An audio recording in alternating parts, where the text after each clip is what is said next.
Okay, so parang araw mga teknik at ngayon naman ay i-condition na rin itong ating masakyan dahil medyo mahina yung kanyang AC mga teknik. Hindi masyadong lumalamig. Yan. Ngayon, tignan natin yung kanyang compressor. Kung umiikot ba o hindi. Pero palagay ko umiikot kasi may lamig eh. Yun nga lang, hindi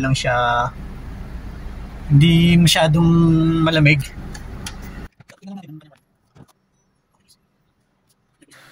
Titignan yung compressor mga teknik, umiikot naman. Yung pinaka ang tawag doon, yung nasa gitna. Yung nasa gitna na yan, umiikot naman. So, sabihin okay yan. Yung ano yan. Kung nakatigil sana yan, or nag-stop up, pwede yung supply niya. Pero umiikot. Sabihin okay yung kanyang compressor. Tapos ito naman natin. Hindi masyadong lumalamig mga. Medyo mainit. So dalhin natin dun sa paggawaan na kilala natin. Okay. So para po sa kaalaman na rin ng mga kababayan natin nandito sa Kuwait. Ipakita ko lang yung location nila mga teknik. Pakita ko lang. So tara, biyahe tayo doon.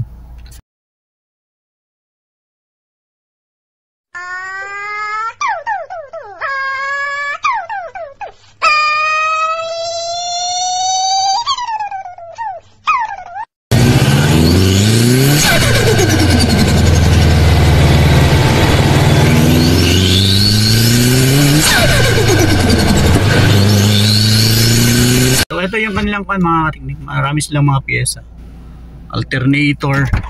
Ayan, pakita ko lang yung location niya. Dito yung Tokyo. Dito yung Tokyo mga teknik oh. Kanan ng mga pyesa. Malapit sa harap mismo ng Alasyanak Garage. So ito yung pwesto nila mga teknik. Ayan. So sa katabi din niya mayroon ding store shop. Yan ang pyesa. Ang mga katiknik, video ko ng aking AC na yan. Mayroong leakage sa papuntang condenser. Babakol sa mga katiknik.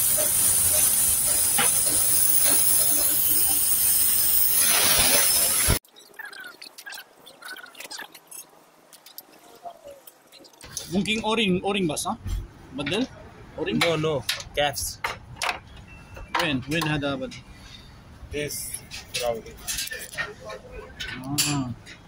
كله بدل هذا؟ كله بدل هذا.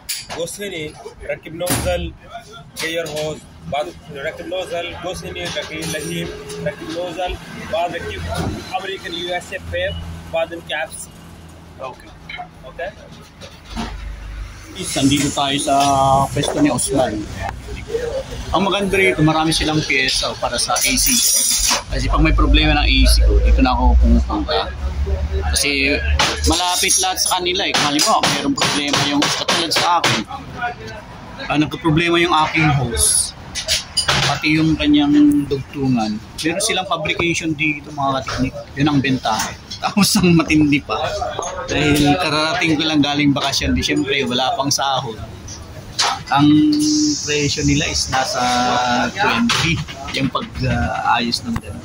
Kasama na yung paglalagay ng freon. Yun, ay dahil sabi ko 10 lang pera ko rito.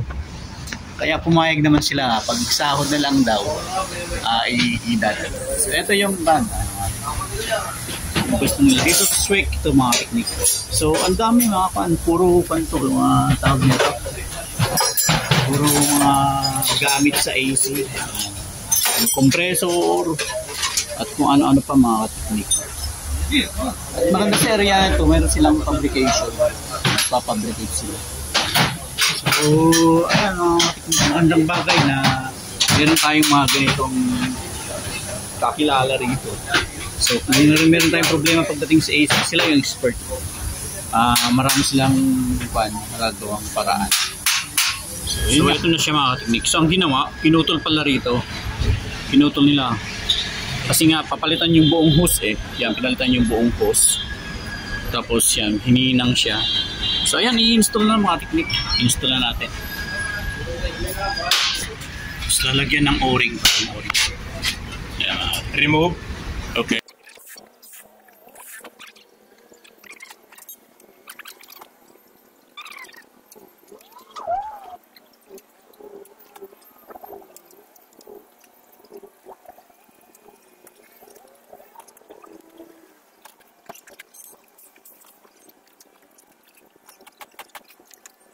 Yan, mag-test uli siya ng leak test mga katiknik. Try uli kung paano. So, ang gagawin, mag-apply siya ng hangin mula dun sa kanilang compressor. May compressor sila dun.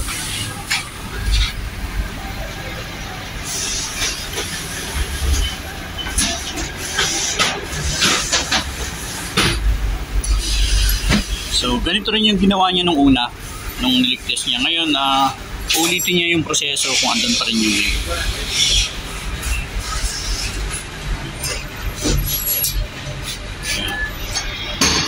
Lalagay siya ng sabon na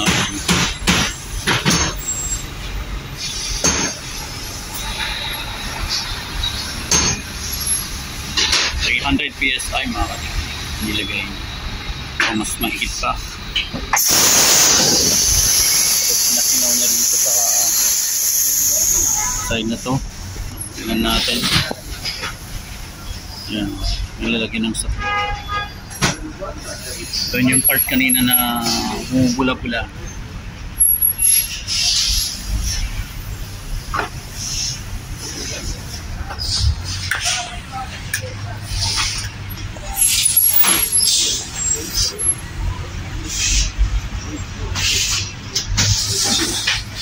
So, lahat ng mga dugtungan mga teknik, tinetest niya.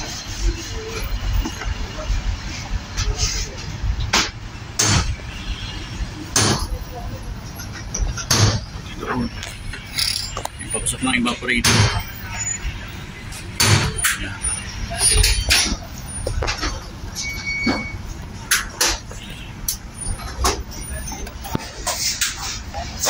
Tapos kung may nagbago, pressure stand, no doubt. yeah.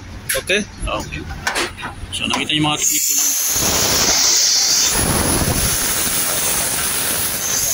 Nakonsider na nila na okay na yun. Ngayon, next sunod, kakargahan.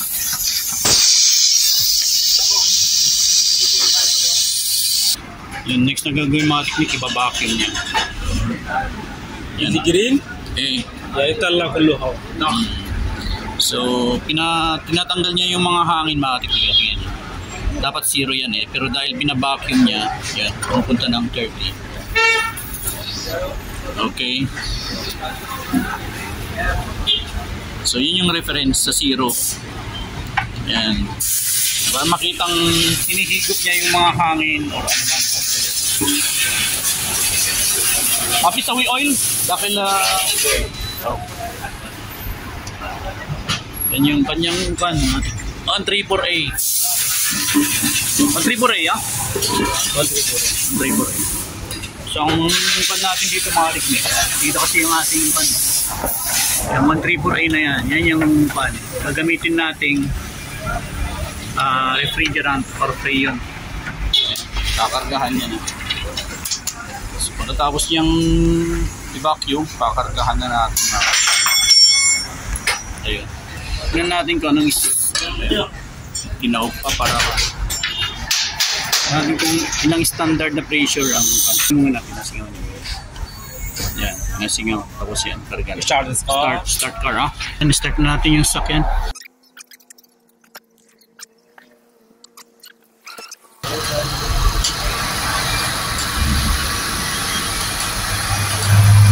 Tignan kung may lamig. Ayan, malamig na. Tingnan na natin kung ilang PSI ang pupasok habang naka-under yung AC.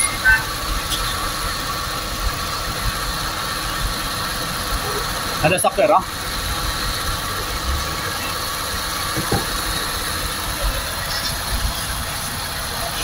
Slowly enter gas. No post gas. Enter. Slowly gas flow. Okay.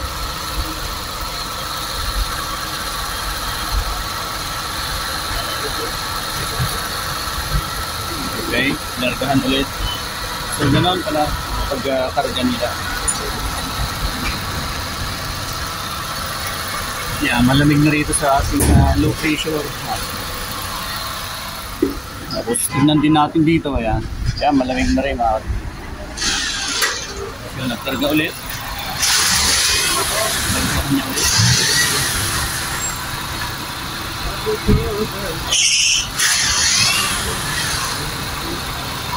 Nasa mong ginchamhada, hindi. यानी 30 between 40. 30 to 40, ah? 30-40 between very very good. So, yan ang kanilang recommendation na between 30 to 40 ang PSI. So, ngayon, tinanggal niya na. At yan. So, nakakaganda na yung kanyang lamig. Tingnan din kung mayroong leak.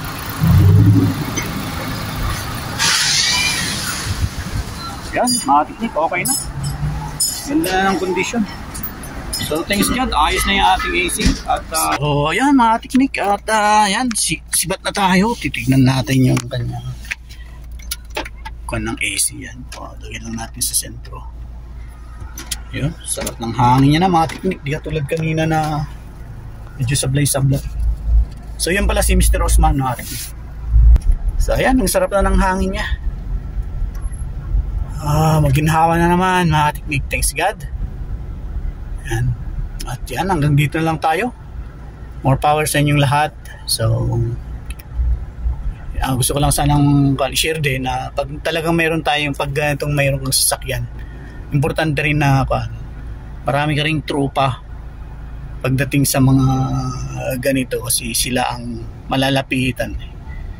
Madaling malapitan in case na magipit pa sa budget, papapakiusapahan sila. So, yun lamang mga teknik. Yan, more power po sa inyong lahat. God bless.